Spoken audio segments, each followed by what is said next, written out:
Dia 29 de setembro é comemorado o Dia Mundial da Retina e por isso a Retina Brasil se uniu com outras associações de pacientes no mundo para falar um pouco sobre doenças da retina, chamar atenção para essa condição, os fatores de risco e a prevenção. Para isso a gente convidou aqui o Dr. Otaviano Magalhães Júnior, que ele é oftalmologista especialista em retina pela Unifesp, e ele vai falar um pouquinho para a gente sobre doenças de retina mais comuns, que é o caso da DMRI, da retinopatia diabética, e também de doenças da retina mais raras, como a retinose pigmentar, a doença de Stargardt, a amaurose congênita de Leber, coroidemia, síndrome de Usher e outras. Muito obrigada, doutor, por aceitar o convite, por vir aqui elucidar um pouco a gente, contar um pouquinho sobre essas coisas. É um prazer tê-lo aqui conosco. Obrigado pelo convite. Bom, doutor, a DMRI e a retinopatia diabética, elas são uma das principais causas de cegueira, né? Segundo a Organização Mundial de Saúde. E 75% dos casos de perda de visão poderiam ser evitados. Então, a gente percebe como que a prevenção é muito importante, o diagnóstico precoce e os tratamentos adequados também. O senhor podia nos falar um pouco sobre essas doenças? Elas são mais comuns em pessoas adultas, as faixas etárias? Falar um pouquinho no geral, assim, pra gente. Então, a Organização Mundial de Saúde, ela tem uma avaliação dessas doenças que são frequentemente relacionadas à cegueira. Das retinopatias, a retinopatia diabética e a degeneração macular relacionada à idade são as mais comuns. A degeneração macular relacionada à idade, por definição, ela ocorre depois dos 55 anos de idade. É mais comum em pessoas de pele clara, de ascendência judaica, que moram em países ensolarados, com muito sol, muita insolação. Então, todas as pessoas com acima de 55 anos devem fazer exames periódicos para avaliação e detecção precoce. Os tratamentos hoje diminuem muito a chance de ter uma mancha escura no centro da visão. Uma doença que cursa com uma mancha escura central, que nós chamamos de escotoma, e que pode ser bastante debilitante para a qualidade de vida. Então essa é uma doença frequente que deve ser avaliada. A outra que você citou, que é a retinopatia diabética, que também é uma das 5 principais causas de cegueira no mundo, ela tem que estar relacionada ao diabetes. Então toda pessoa que tem diabetes deve fazer avaliação oftalmológica, principalmente mapeamento de retina, uma vez por ano, para detecção precoce. É uma doença que hoje tem diversas modalidades terapêuticas e podem evitar a perda total e irreversível da visão. Então, os fatores de riscos é basicamente a idade e no caso da DMRI, e a diabetes. Tem alguns outros além desses fatores ambientais? Como que é isso? A degeneração macular relacionada à idade, a idade é a definição, precisa ter a idade para poder ter a doença. Tá. Agora, como a gente comentou, pessoas claras, países ensolarados, pessoas que fumam, pessoas com ascendência judaica, são os fatores de risco outros relacionados. Isso. Diabetes, sim, tem que ter diabetes para ter a doença. E claro, pessoas que quanto mais tempo de diabetes, se tem o diabetes não controlado, essas pessoas têm mais risco de ter a doença. E quais são os sintomas dessas duas doenças? Ambas podem cursar com mancha central, com distorção da visão, com perda da sensibilidade do contraste e com alteração de campo visual ou visão periférica mais da retinopatia diabética. Mas as visões centrais elas podem estar cometidas nas duas doenças. E o que essa visão central, o que causa, o que a pessoa vai sentir de alteração assim, no cotidiano dela? Assim? O que isso vai alterar na qualidade de vida dela? Então, a gente chama isso na oftalmologia escotomas relativos e escotomas absolutos. O que é isso? Escotomas relativos são manchas cinzas no centro da visão. Então, quando a pessoa olha para determinado objeto, ela vê acinzentado, ela tenta fugir e até consegue. O problema dessas duas doenças é que elas podem levar a manchas escuras e negras no centro da visão, que podem se tornar grandes. Então você imagina se olhar para um objeto com uma grande mancha escura no centro da visão. É totalmente diferente de uma pequena mancha cinza localizada no centro da visão. Então aí faz a diferença o diagnóstico precoce, para a gente deixar as manchas as menores possíveis, para a pessoa poder ter a melhor qualidade de visão possível. E para tratar, assim, o diagnóstico ele é feito depois do tratamento, como que é feito? Tanto da DME quanto da retinopatia diabética? A degeneração macular relacionada à idade hoje, ela tem duas formas, né? Uma forma que nós chamamos exudativa, que é a forma molhada da doença, e uma forma seca. A forma seca, existem hoje complexos vitamínicos que diminuem a chance da progressão da doença. A forma exudativa ela é tratada com injeções intravítreas, com remédios colocados dentro do olho, que inibe um hormônio, o fator de crescimento endotelial vascular, e diminui a chance da progressão e, como a gente comentou, diminui o prognóstico, o mau prognóstico visual, as manchas escuras no centro da visão. O diabetes já não, é uma doença um pouco diferente, ela pode ser tratada também com esses medicamentos intraoculares, mas a gente pode abrir mão do tratamento com laser, com cirurgia, com corticoterapia, para também diminuir esse sofrimento retiniano. Como a gente previne essas doenças? Assim, tem alguma coisa que a gente pode fazer para prevenção? Isso é uma excelente pergunta. Na degeneração macular relacionada à idade, existe uma indústria muito grande, as indústrias ópticas, tentando vender filtros de luz azul, filtro de luz verde, para diminuição da chance de progressão. Os tais dos óculos escuros, que podem prevenir a degeneração. Você sabe que na medicina, para a gente provar qualquer coisa, não é feito isso de um dia para o outro. Isso tem que ser feito através de estudos multicêntricos, que nós chamamos. Então a gente precisa, primeiro, estudar milhares de pessoas usando esse determinado produto, né? No caso a gente está falando dos filtros, e outros milhares de pessoas sem usar esse produto, para a gente provar essas diferenças. E isso nunca foi feito. Então nós não temos hoje certeza se esses filtros realmente protegem contra a progressão da doença. Existe sim o uso, como eu comentei com vocês, de complexos vitamínicos em altas doses, não alimentação, é totalmente diferente. Se a pessoa existem alguns sinais clínicos de doença inicial, não para a população geral. Então, para a degeneração macular relacionada à idade, o uso de óculos não faz sentido, o uso de complexo vitamínico em algumas situações sim. O tabagismo, o cigarro, é o único fator de risco que realmente pode ser prevenido. Nós sabemos hoje que as pessoas que fumaram durante muitos anos, grande quantidade de cigarro, elas têm relação direta com a doença e, claro, que diminuir esse fator de risco pode diminuir a chance de ter essa doença. A genética as pessoas infelizmente não conseguem modificar, então existem pessoas que têm tendências genéticas a ter essa doença.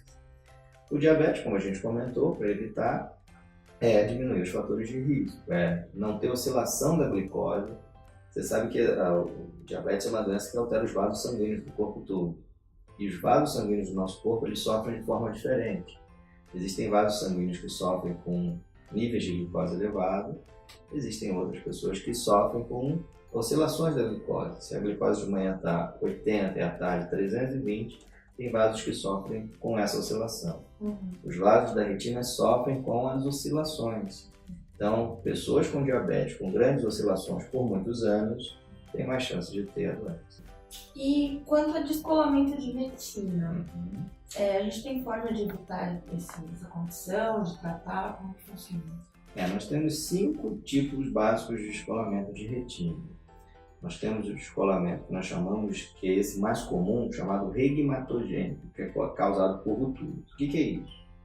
Dentro do nosso olho nós temos uma gelatina chamada vítreo. Então esse vítreo, se a gente tira o vítreo de um recém-nascido e joga no chão, ele quica de tão denso que é o colágeno. A gente tem nesse vítreo 98% de água e 2% de colágeno. Naturalmente, com o passar dos anos, esse vítreo vai ficando líquido e chega um momento ele solta da retina. Aquelas pessoas que têm esse vítreo muito preso na retina, ele pode rasgar a retina. E por esse rasguinho, infiltra e descola a retina. Essa é a causa mais comum do descolamento da retina, que é o regmatogênico. Como prevenir o descolamento? Todo mundo, em um momento da vida, todo mundo que viveu o suficiente para ter isso, o vítreo vai soltar. E a pessoa vai ver um monte de pontinho preto passando de um lado para o outro. A gente chama de moscas volantes. Nesse momento, precisa ser examinado, o paciente precisa ser examinado, porque se pega o rasguinho, faz laser e resolve o problema. Se deixa esse rasguinho, ele infiltra e descola a retina. Então, o regmatogênico pode ser evitado quando a pessoa procura o médico no momento do que a gente chama de moscas volantes. Os outros estão relacionados ao diabetes, que é o descolamento fracional, misto. O descolamento hemorrágico não tem muito como prevenir, existem várias causas, seroses são por infecções. O único que realmente pode ser prevenido é esse regmatogênico, que é o mais comum. Perfeito. Puxando um pouquinho esse assunto que a gente estava falando, o senhor pode nos explicar um pouquinho sobre as degenerações da retina de caráter hereditário, falar um pouquinho sobre as doenças que atingem exclusivamente a retina e a visão, e também um pouco sobre as doenças sindrômicas? Claro, são aquelas doenças que a gente comentou anteriormente com vocês, são as doenças genéticas. Elas, às vezes, um gene ele não produz só aquela proteína da retina que está relacionada a alguma função da retina. Às vezes esse gene também produz uma proteína em outro lugar do corpo. Por exemplo, você falou agora de uma doença chamada doença de Usher. A doença de Usher é uma doença do colágeno que está presente dentro da retina e na audição. E também nos vírus, por exemplo, do útero, que promove a migração dos óvulos. Então é uma doença que pode provocar surdez, um problema no olho e um problema de esterilidade. Tudo porque o mesmo colágeno está presente em diversos lugares. Então todas essas síndromes genéticas que você comentou, a retinose pigmentar mesmo, hoje nós sabemos que são várias doenças dentro de uma mesma doença. Hoje em dia nós estamos tentando classificar essas doenças como doenças daquele gene. E até é muito bom para os pacientes que isso venha acontecer, porque ele começa a entender outras coisas que acontecem na vida dele que até então ele não entendia. Então a medicina está caminhando para isso, para um diagnóstico mais preciso da doença. Ajuda todo mundo, ajuda o médico a entender por que está acontecendo aquilo, ajuda o paciente a planejar a vida dele e hoje também ajuda a poder fazer parte de tratamentos, ou tratamentos já comprovados, como um subtipo chamado RP65 da retinose pigmentar, que já existe hoje, terapia aprovada em vários países, está chegando no Brasil possivelmente no que vem. Mas assim como também tratar doenças que, dessa mesma forma, vão ser tratadas no futuro próximo. Legal. E sobre essa questão das degenerações da retina com causa genética, que você comentou agora, pode me explicar um pouquinho sobre o papel da hereditariedade nessas doenças? Tem alguma relação? Na retina nós classificamos essas doenças como distrofias retinianas. O que é isso? Depois do projeto Genoma, a gente consegue relacionar cada pedacinho do DNA com proteínas. Então, como é que isso acontece no nosso corpo? Toda proteína do nosso corpo vem do nosso DNA, tá bom? E aí, cada proteínazinha que nós temos no corpo hoje, não vou falar 100%, mas boa parte dessas proteínas a gente já sabe o lugar do DNA que faz aquela proteína. E a genética das pessoas são variáveis, existe uma série de motivos para que essa genética se modifique. E hoje, alterações genéticas podem levar a proteínas que não funcionam muito bem e proteínas essas que na retina têm funções muito estabelecidas. No momento que hoje a gente conhece essas alterações genéticas que levam proteínas que não funcionam bem, isso está sendo nos últimos anos relacionado às doenças que nós chamamos de distróficas, que é essa que você comentou. Então, hoje nós temos como pesquisar essas que nós chamamos de alterações genéticas. E já existem hoje estudos e um tratamento já efetivamente aprovado para modificar dentro da célula esse DNA que está alterado e produzir proteínas saudáveis para doenças que levam progressivamente à deficiência da visão central serem tratadas com um DNA saudável, entendeu? Então, está crescendo absurdamente, isso se chama terapia genética. A retina é a área da medicina onde a terapia genética é mais desenvolvida, até pela facilidade, por estar no olho, Então nós temos parâmetros de acompanhamento, exames muito facilmente feitos para poder ter, claro, no futuro, tratamento não só das doenças retinianas, mas diversas doenças no corpo todo, para diminuir a progressão e, claro, melhorar a função dos tecidos diversos. E quais os exames necessários para a gente fazer um diagnóstico dessas doenças degenerativas da retina? Então, sempre o mais importante de todos esses exames é passar no médico oftalmologista para avaliar e ver exatamente qual a doença que tem a suspeita e, obviamente, você depois poder fazer o exame mais adequado. Então, basicamente, as doenças são divididas em duas: as doenças que acometem o centro e as doenças que acometem o canto da retina, os cantos da retina. Você comentou do Stargardt, que é uma doença que acomete o centro. Normalmente essas são exames de imagem, exames tomográficos para avaliação da função e da anatomia da retina central. A retinose pigmentar, por exemplo, é uma doença que inicialmente começa pelos cantos. E ela normalmente dá, como a gente comentou, uma alteração de percepção, de visão no escuro e campo visual. E o exame de campo visual ele passa a ser mais adequado, além de uma avaliação periférica, também de imagem. Então, assim, dependendo da doença, os exames podem ser diferentes, até mesmo para avaliação e diagnóstico, mas também para você poder documentar a doença e ver se no futuro há uma progressão. E com que frequência um paciente com uma retinose pigmentar ou a doença de Stargardt deve procurar um oftalmologista? Então isso é bem interessante, porque como a gente comentou, hoje são várias doenças dentro da mesma doença.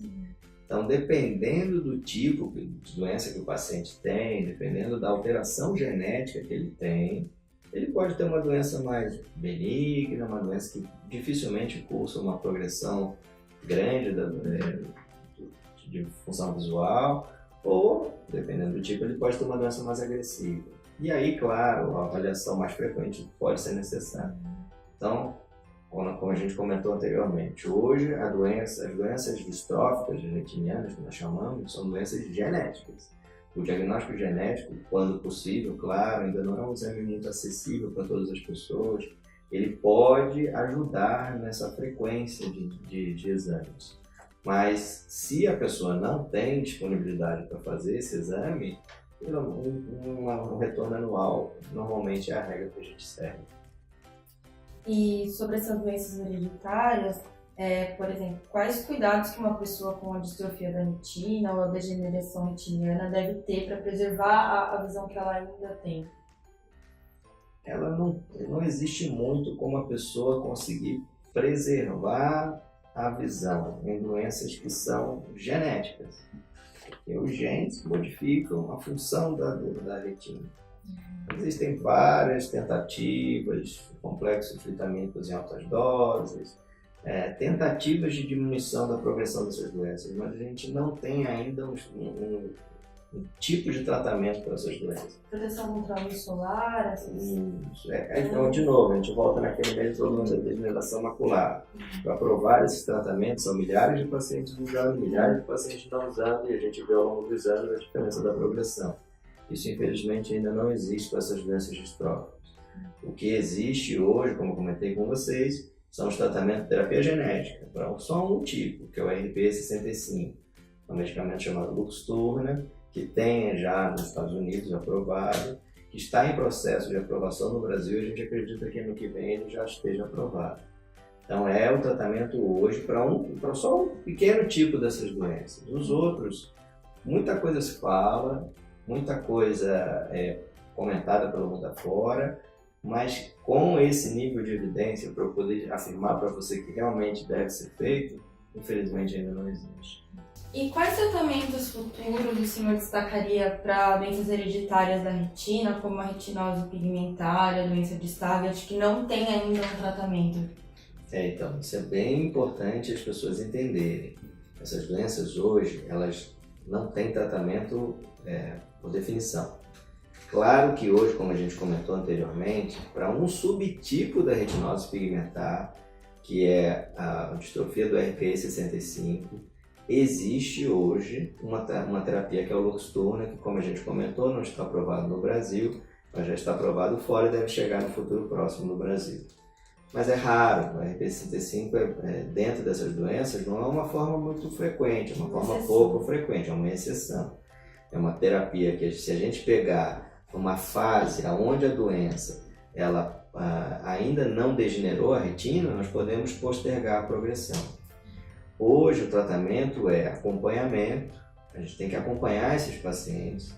Como a gente já também falou anteriormente, é importante pelo menos um retorno anual para a gente avaliar comorbidades, que a gente chama, que são alterações que podem estar presentes junto com essas doenças. Então, por exemplo, a retinose pigmentar ela pode ter mais catarata. E às vezes a pessoa que não retorna frequentemente no médico, ela não pode fazer o diagnóstico, pode não fazer o diagnóstico de uma catarata e achar que não está enxergando por causa da retinose. E a catarata hoje tem cirurgia e ela pode ter um benefício com uma cirurgia. Pode, na retinose pigmentar também, ter um inchaço da retina central, que nós chamamos de edema macular, que pode ser tratado com medicamentos específicos. Então, alterações relacionadas à doença, elas podem ser tratadas e, por isso, os acompanhamentos frequentes são importantes para evitar que as comorbidades também levem a uma baixa de visão. Então, a terapia hoje é acompanhar os pacientes, tratar as comorbidades e, sim, fazer os diagnósticos para poder fazer planejamento familiar do paciente. O paciente às vezes quer saber se o filho pode ter, antes mesmo às vezes de ter filho, ou já tendo filho, se o filho tem chance de ter a doença. Hoje com o diagnóstico genético nós podemos dizer que o paciente tem 10, 20, 15, 50, 100% de chance de ter aquela doença. Então isso também é importante para os pacientes. Então, acredito que para essa forma, para esse tipo de doença, que é uma doença, como a gente repetiu, falou no início, não é a mais frequente das doenças retinianas, acompanhamentos frequentes, regulares, pelo menos uma vez por ano, são interessantes. E quanto a esse subtipo da retinose pigmentar, o RPE65, que o senhor disse que é a grande exceção que foi desenvolvido um tipo de tratamento. Comenta um pouquinho mais pra gente como que é esse tratamento, como que esse subtipo é diagnosticado, se esse tratamento tem aqui no Brasil. Então, isso é interessante e é muito importante para as pessoas que têm a doença. Então, primeiro, o diagnóstico ele é feito por teste genético. Então, a pessoa precisa tirar o DNA, de várias formas, para poder ser analisado e ver se ela tem aquela alteração genética que hoje é possível diagnóstico. Tendo aquela alteração genética, você tem que pegar também numa fase que não houve a degeneração retiniana. Isso é importante. E dependendo da fase que a doença está, a retina já pode ter degenerado. E não faz sentido você colocar proteínas saudáveis dentro daquela célula.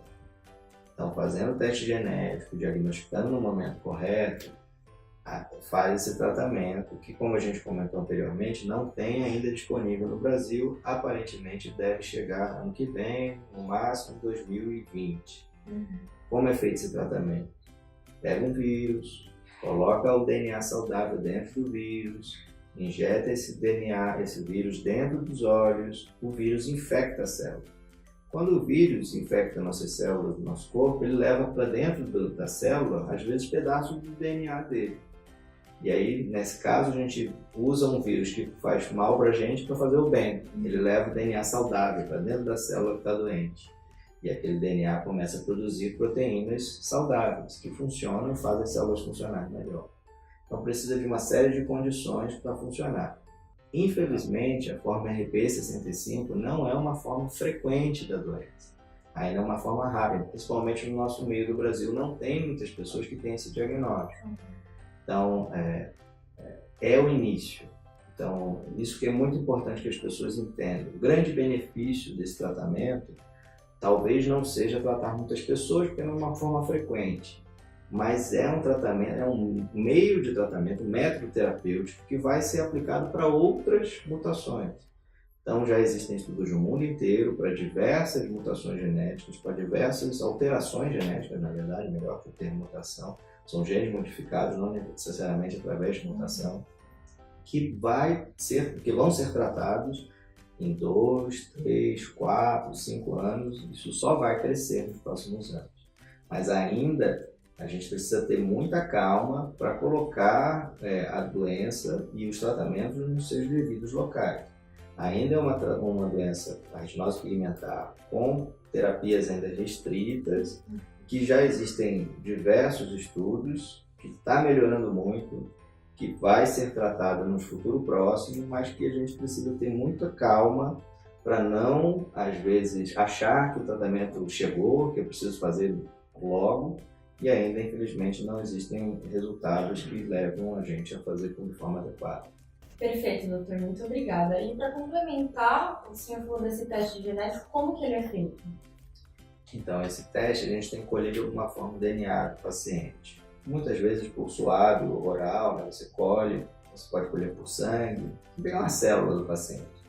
Depois que você tem a célula do paciente, você analisa isso dentro de um laboratório, pega o DNA, que é uma coisa gigante, e vai procurar dentro daquele DNA que é gigante, alterações genéticas que já foram comprovadas em um banco de dados também muito grande, se está relacionado à doença. Então, a gente chama isso, existem sondas hoje que são constantemente atualizadas.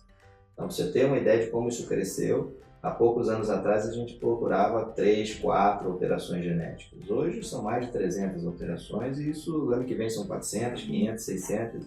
Isso tem uma evolução diária de alterações relacionadas à doença. Então, precisa fazer esse teste, que é feito dessa forma que eu falei para você, para saber exatamente qual alteração. E às vezes isso gera um pouco de ansiedade nas pessoas, porque nem todas as alterações genéticas são conhecidas. Então, às vezes a gente vê a doença, procura as alterações genéticas e não acha nada. Pode ser que essa pessoa repita esse mesmo teste daqui a 2 anos e encontre. Pode ser até que não, porque também a gente não conhece tudo. Então, mas necessariamente precisa ter esse diagnóstico para ver se você tem aquele subtipo de doença para poder ser submetido a essa terapia que substitui o gene alterado, senão não faz sentido, entendeu?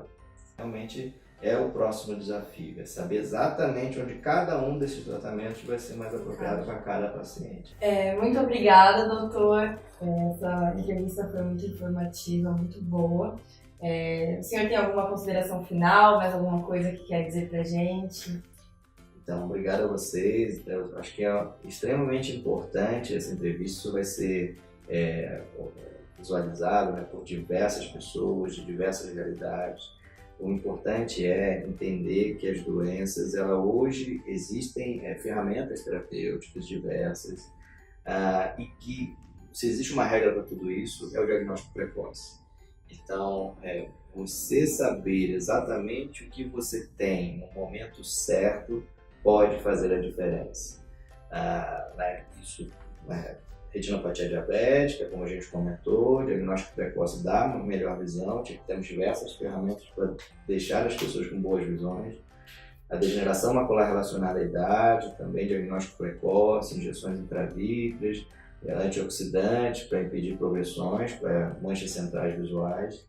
E na parte das distrofias retinianas, é uma parte que realmente tem crescido muito.